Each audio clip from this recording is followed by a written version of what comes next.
Il ne te frappe pas. Il ne crie pas. Il ne t'attaque jamais de face. Il sourit. Le plus grand danger dans ta vie ne vient pas de ceux qui te détestent, mais de ceux qui prétendent t'aimer.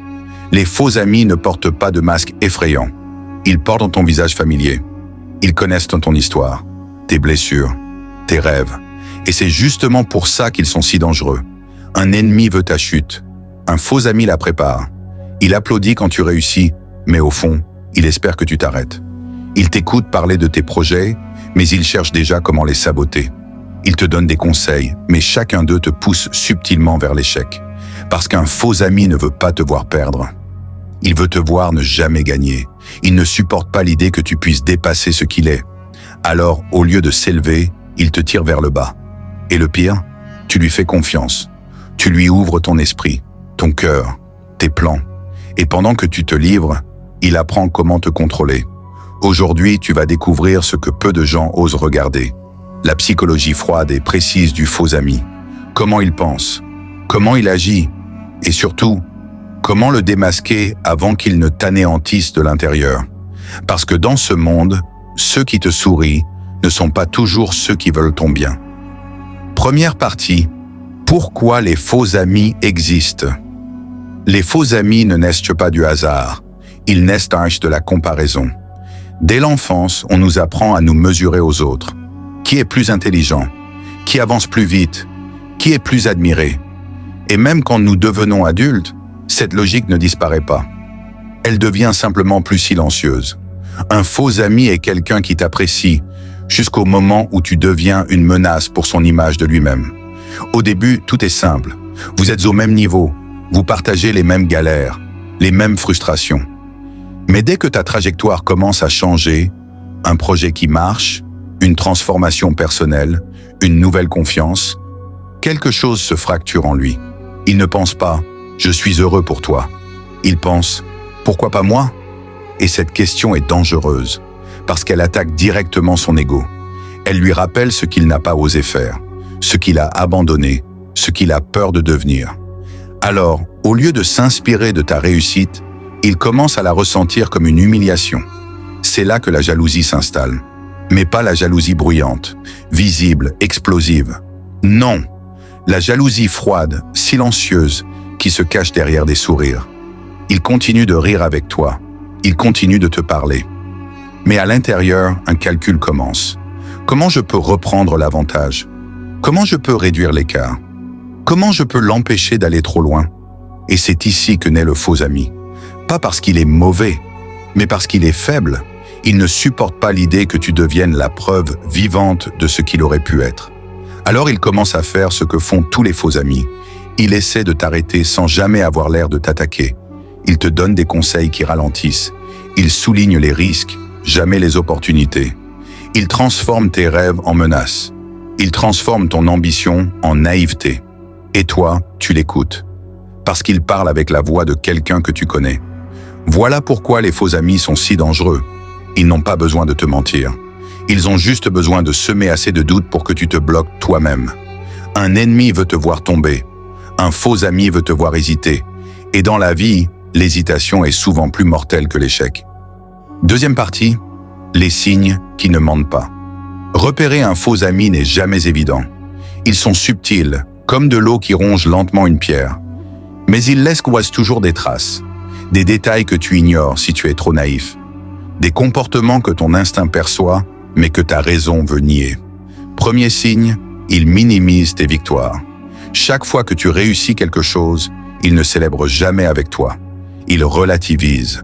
Il transforme ta victoire en anecdote banale, en coup de chance, en simple hasard. Pourquoi? Parce que ton succès lui rappelle sa stagnation. S'il ne peut pas briller, personne ne doit briller autour de lui. C'est une stratégie silencieuse mais efficace. Te faire douter de la valeur de tes accomplissements. Et si tu doutes de toi-même, il n'a plus qu'à rester en arrière-plan, maître du jeu. Deuxième signe, il se réjouit discrètement de tes échecs. Pas ouvertement, évidemment. Il sait comment cacher sa satisfaction. Mais il y a ce petit sourire furtif, cette énergie qui change. Tu sens que quelque chose est différent. Et en réalité, tu as raison de le sentir. Son bonheur secret naît de ton recul. Il ne veut pas que tu échoues pour te faire du mal.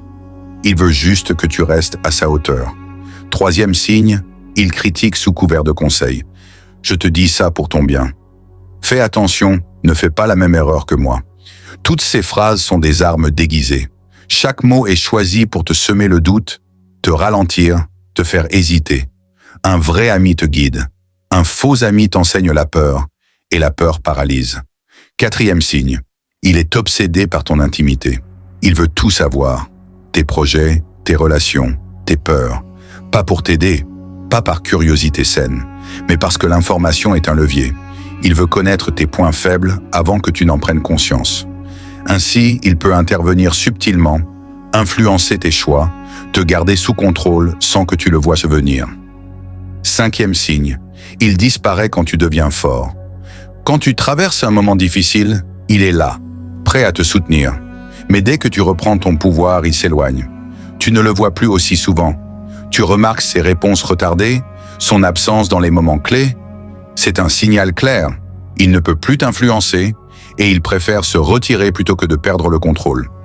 Reconnaître ces signes est la première étape pour te protéger. La deuxième étape est d'écouter ton instinct. Ton intuition sait déjà qui est vrai et qui ne l'est pas. Souvent, on l'ignore. On se persuade que notre ami change juste ou à un mauvais moment. Mais la répétition de ses comportements révèle la vérité. Un faux ami ne change pas. Il révèle peu à peu sa nature. Et plus tôt tu le vois, plus tôt tu peux réagir. Non pas avec colère, mais avec stratégie, avec calme. Parce que dans ce jeu, l'émotion est ton pire ennemi. La patience et l'observation sont tes meilleures armes. Troisième partie, la stratégie du test silencieux. Il n'y a rien de plus dangereux que de se fier aux mots seuls. Un faux ami sait ce qu'il dit. Il choisit ses phrases avec soin. Mais ses actions, elles trahissent toujours ses intentions. La clé pour le démasquer n'est pas de l'accuser, c'est d'observer, de tester, silencieusement. Comme un stratège qui place ses pièces sur un échiquier, en attendant de voir comment l'adversaire réagit. Commence par parler de toi, pas de tes erreurs, pas de tes échecs, mais de tes ambitions. Un projet que tu prépares depuis des mois, une idée qui pourrait transformer ta vie. Et observe.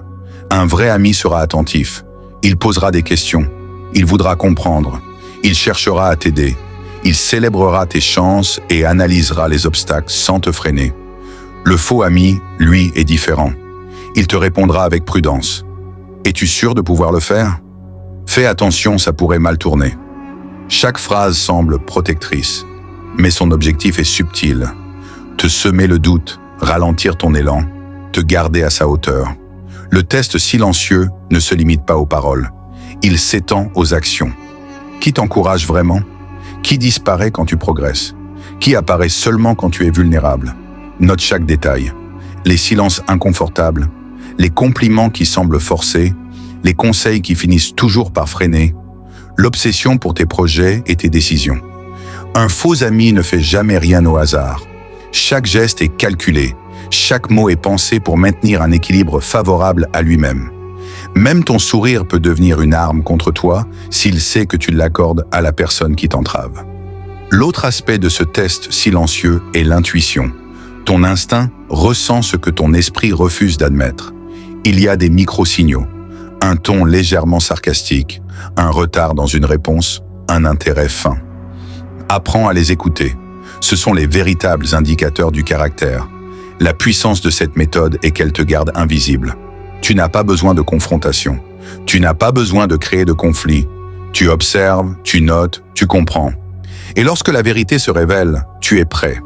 Parce qu'un faux ami n'est dangereux que si tu le laisses te manipuler. Mais une fois que tu connais sa stratégie, tu deviens toi-même un stratège. Et à ce moment-là, tu ne subis plus la trahison, tu la contrôles. Quatrième partie. Pourquoi les faux amis sont plus dangereux que les ennemis? Un ennemi est clair. Il frappe, il attaque, il se montre, et tu sais exactement où tu en es avec lui. Un faux ami, lui, est silencieux. Il avance masqué, il observe, il attend. La différence est simple mais cruciale. L'ennemi te fait tomber, le faux ami te fait douter. Il ne te vole pas tes biens, il ne te menace pas ouvertement, mais il te vole ton énergie, ta confiance, ton temps, ton courage, et c'est précisément ce qui le rend plus dangereux. Un ennemi te permet de te préparer à l'affrontement. Tu sais quand il arrive, tu sais comment il agit. Tu peux anticiper, riposter, même t'en sortir plus fort. Un faux ami, lui, agit dans l'ombre. Chaque petit doute qu'il instille te freine. Chaque conseil déguisé en aide te ralentit. Chaque question innocente sur tes projets est un levier qu'il utilise pour te manipuler. Et ce qui est encore plus pernicieux, tu l'aimes. Tu lui fais confiance. Tu partages tes faiblesses et tes rêves, croyant qu'il veut ton bien. Mais à chaque instant, il choisit si tu continues ou si tu t'effondres. L'ennemi veut te voir tomber une fois. Le faux ami veut t'empêcher de te lever encore et encore. Il existe des signes clairs que tu peux observer. Quand tu réussis, il relativise ou minimise. Quand tu échoues, il semble soulagé. Quand tu veux avancer, il te conseille la prudence excessive. Quand tu grandis, il disparaît. Tout cela n'est pas un hasard, c'est stratégique, et souvent inconscient pour lui, mais très réel pour toi. Alors que faire? La première chose, accepter que certains sourires cachent des intentions. Ne pas voir le monde en noir et blanc, mais en nuances de gris. Ensuite, réduire le niveau d'accès que chacun a à toi. Tes projets, tes émotions, tes faiblesses, tous ne doivent pas être partagés. Les vrais amis peuvent entrer dans ton monde. Les autres, seulement assez pour ne pas éveiller de soupçons. Tu ne peux pas changer leur nature, mais tu peux contrôler ce qu'ils savent et ce qu'ils influencent. Et enfin, observe, mais sans te précipiter. Un faux ami se révèle toujours par ses actions répétées. Un moment, une parole, un silence. Les micro-signes sont légion. Et quand tu les reconnais, tu prends le contrôle. Parce qu'au fond, la puissance n'est pas dans la confrontation, mais dans la maîtrise silencieuse. Un stratège ne frappe pas aveuglément. Il attend, il analyse et il agit avec précision. Comprendre cela transforme la peur en lucidité. Et la lucidité te protège mieux que n'importe quelle arme.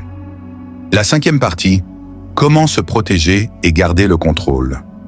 Se protéger d'un faux ami ne signifie pas devenir froid ou méfiant de tout le monde. Cela signifie apprendre à définir les frontières, à contrôler ce que tu partages et à choisir avec soin qui peut entrer dans ton monde. Première règle, mesurer le niveau d'accès. Tout le monde n'a pas besoin de savoir ce que tu fais, ce que tu ressens ou quel projet tu prépares. Réserve tes pensées les plus profondes aux rares personnes qui ont prouvé qu'elles sont dignes de confiance. Les autres peuvent voir ton sourire, mais pas tes plans. Les vrais amis ont accès à ton cœur, les autres n'ont accès qu'à ta façade.